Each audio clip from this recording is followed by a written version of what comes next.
1971 সালে বাংলাদেশ জামাত ইসলামী স্বাধীনতার বিরুদ্ধে অবস্থান নেয়নি, ওরা অবস্থান নিয়েছিল ভারতের বিরুদ্ধে।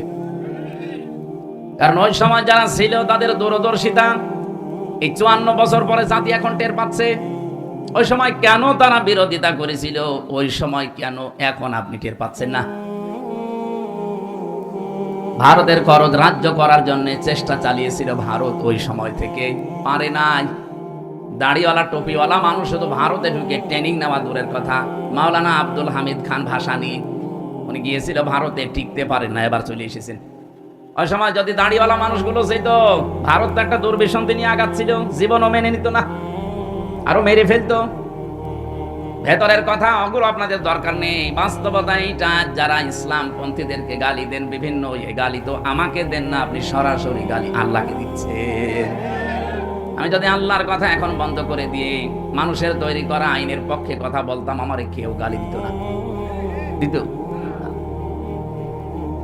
এই জন্য ওয়ালাকিন্না যালিমিনা বিআয়াতিল্লাহি ইয়াজহাদুন, হে নবী ওরা তো অস্বীকার করে আপনাকে না, আপনাকে অস্বীকার করার পাশাপাশি সরাসরি তারা আমি আল্লাহকে অস্বীকার করে। এর পূর্বে বহু নবী রাসূল আমি পাঠিয়েছি, তাদের কিছু কাহিনী আপনাকে শোনাই। এমন কোন নবী রাসূল দুনিয়ায় পাঠায়নি যে তার সাথে ওরা ঠাট্টা বিদ্রূপ উপহাস করে না। তারা ঠাট্টা বিদ্রূপ উপহাস পর্যন্ত কষ্ট দিয়েছে, জুলুমের স্টিম রোলার এমন ভাবে চালিয়েছে, মাথার উপরে করাত দিয়ে পোড়াটা ছিঁড়ে ফেলেছে। এমনও নবী ছিল দুনিয়ায়, জাকির আলাইহিস সালাম। তারা সবর করেছে, ফাসাবারু। হে নবী আপনাকে আমি বলছি, হাত্তা ইদা আত্তা আতাহুম নাসরুনা, আপনি ধৈর্য ধারণ করে কাজ চালান যতক্ষণ আল্লাহর সাহায্য না আসে। এমন অবস্থায় নবীজি চলে গিয়েছিলেন, শেষ পর্যন্ত বলতে বাধ্য হয়েছিলেন, মাথা নাসরুল্লাহ, আল্লাহ তোমার সাহায্য আর কত দেরি। আগস্টের 5 তারিখের বিকাল 3টা পর্যন্ত মানুষ একথা 1000 বার বলেছে। এই কথা বলে দেখেন, 6 রাস্তার মোড়ে দাঁড়িয়ে আমি নিজেও বলেছিলাম, মাতা নাসরুল্লাহ, আল্লাহ আর কত দেরি। 14 জন অলরেডি আমার সামনে মরে গেছে, কত দেরি আর তোমার সাহায্য।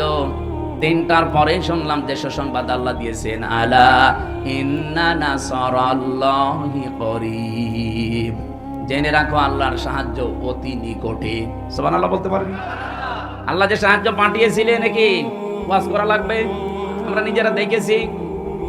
নাই তো জালেমদের মনে এত ভীতি সৃষ্টি করে দিল কে?